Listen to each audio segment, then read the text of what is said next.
শেখ হাসিনাকে নিয়ে বিস্ফোরক মন্তব্য ফাঁস করলেন ভারতের পররাষ্ট্রমন্ত্রী। এদিকে অসুস্থ তামিমের খোঁজ নিয়েছেন প্রধান উপদেষ্টা। জানাবো বিদ্রোহী নাকি পরিশোধিত আওয়ামী লীগ, এবং সর্বশেষ জানাবো কাঠগড়ায় দাঁড়িয়ে পলক বললেন ঈদ মোবারক। এতক্ষণ শুনলেন সংবাদ শিরোনাম, এবারে বিস্তারিত। শেখ হাসিনাকে নিয়ে বিস্ফোরক মন্তব্য ফাঁস করলেন ভারতের পররাষ্ট্রমন্ত্রী। ভারত বাংলাদেশের জন অসন্তোষ সম্পর্কে আগে থেকে জানত। 5 আগস্ট শেখ হাসিনার ক্ষমতাচ্যুতির আগে থেকেই এই বিষয়টি স্পষ্ট ছিল, এমনটাই জানিয়েছেন ভারতের পররাষ্ট্রমন্ত্রী এস জয়শঙ্কর। ভারতের পররাষ্ট্র বিষয়ক পরামর্শ কমিটির বৈঠকে তিনি মন্তব্য করেন। বৈঠকে জয়শঙ্কর আরও বলেন, সেই সময় শেখ হাসিনার পক্ষে ভারতের তেমন কিছু করা সম্ভব হয়নি, কারণ তার উপর ভারতের যথেষ্ট প্রভাব ছিল না। তবে ভারত সরকার কেবল পরামর্শ দিতে পারত বলে সংসদ সদস্যদের জানিয়েছেন তিনি আরও উল্লেখ করেন, শেখ হাসিনা বিরোধী আন্দোলন নিরস্ত্র বিক্ষোভকারীদের সঙ্গে সংঘাতে জড়ালে বাংলাদেশ সেনাবাহিনীকে শান্তিরক্ষা মিশন থেকে নিষিদ্ধ করা হতে পারে, এমন সতর্ক বার্তা জাতিসংঘ আগেই দিয়েছিল। শনিবার পররাষ্ট্র বিষয়ক পরামর্শ কমিটির সদস্যরা ডক্টর জয়শঙ্করের সঙ্গে সাক্ষাৎ করেন। এ বৈঠকে প্রতিবেশী দেশগুলোর রাজনৈতিক পরিস্থিতি, বিশেষ করে বাংলাদেশ, মিয়ানমার, মালদ্বীপ, শ্রীলঙ্কা ও পাকিস্তান ছিল আলোচনার প্রধান বিষয়। অসুস্থ তামিমের খোঁজ নিয়েছেন প্রধান উপদেষ্টা। হৃদরোগে আক্রান্ত হয়ে হাসপাতালে ভর্তি হওয়া তামিম ইকবালের স্বাস্থ্যের খোঁজ খবর নিয়েছেন প্রধান উপদেষ্টা অধ্যাপক ডক্টর মোহাম্মদ ইউনূস। প্রধান উপদেষ্টার পক্ষে উপপ্রেস সচিব আবুল কালাম আজাদ মজুমদার বাংলাদেশ ক্রিকেট বোর্ডের প্রধান নির্বাহী কর্মকর্তা নিজামুদ্দিন চৌধুরীর সঙ্গে কথা বলেছেন।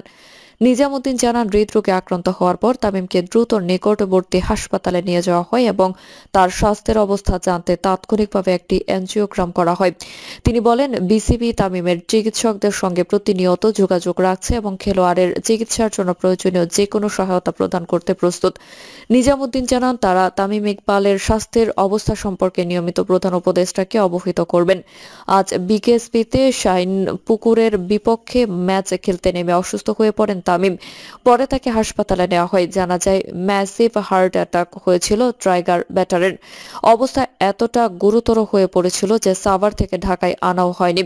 বিকেএসপির পাশের একটি হাসপাতালে পর্যবেক্ষণে আছেন তামিম। জানা গেছে, বিভিন্ন পরীক্ষা নিরীক্ষা ও এনজিওগ্রামের পর তামিমের হার্টে ব্লক ধরা পড়েছে। এরই মধ্যে হার্টে পরানো হয়েছে একটি রিং।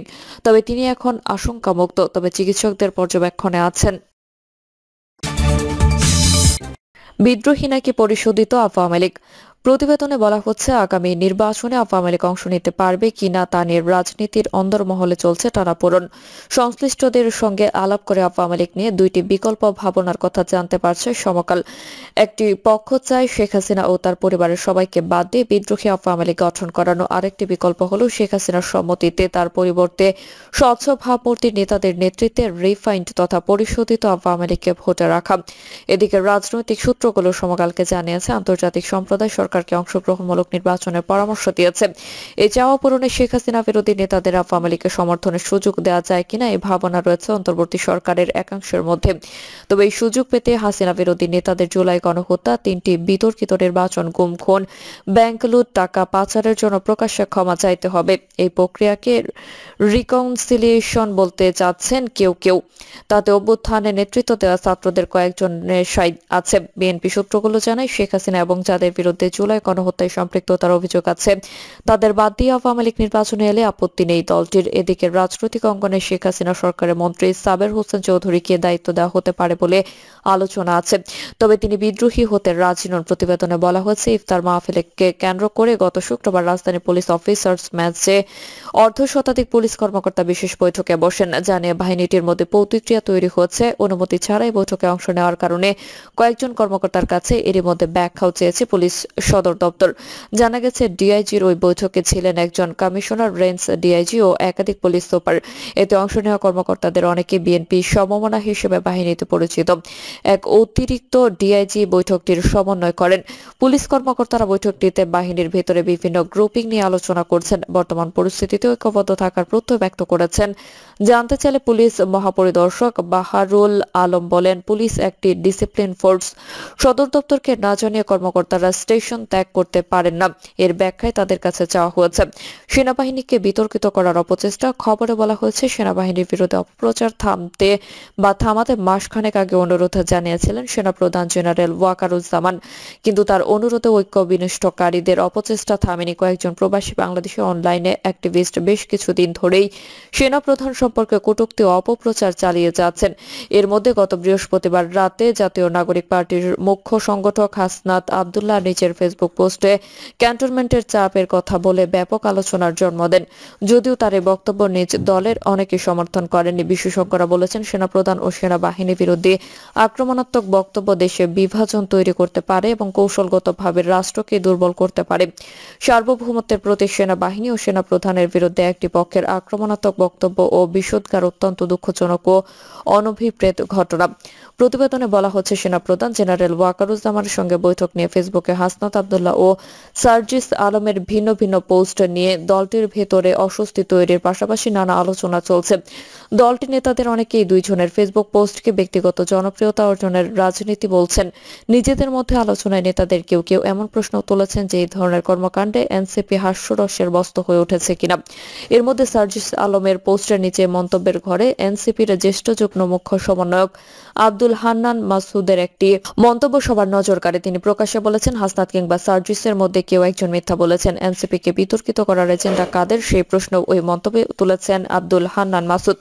এনসিপি প্রশ্নে বলেছে, দলের হোয়াটসঅ্যাপ গ্রুপে এনসিপি নেতা খালেদ সাইফুল্লাহ লিখেছেন, গুটি কয়েক ব্যক্তি তাদের ব্যক্তিগত চিন্তাপ্রসূত কথাবার্তা কোনো ধরনের সাংগঠনিক সিদ্ধান্ত ছাড়া বাইরে প্রকাশ করছেন। ব্যক্তিগত রাজনীতি হাসিলের জন্য তারা যখন যা ইচ্ছা বলে বেড়াচ্ছেন, সেগুলো যে স্ববিরোধী হয়ে যাচ্ছে সেটি নিয়েও তাদের কোনো উদ্বেগ নেই। যদিও সেলিব্রিটি ফেস কন্ট্রোভার্সি আর পপুলিজম দিয়ে রাজনীতি করতে চান, তাহলে আমাদের পার্টি থেকে বাদ দিয়ে টিকটকারদের এনে বসিয়ে দিন।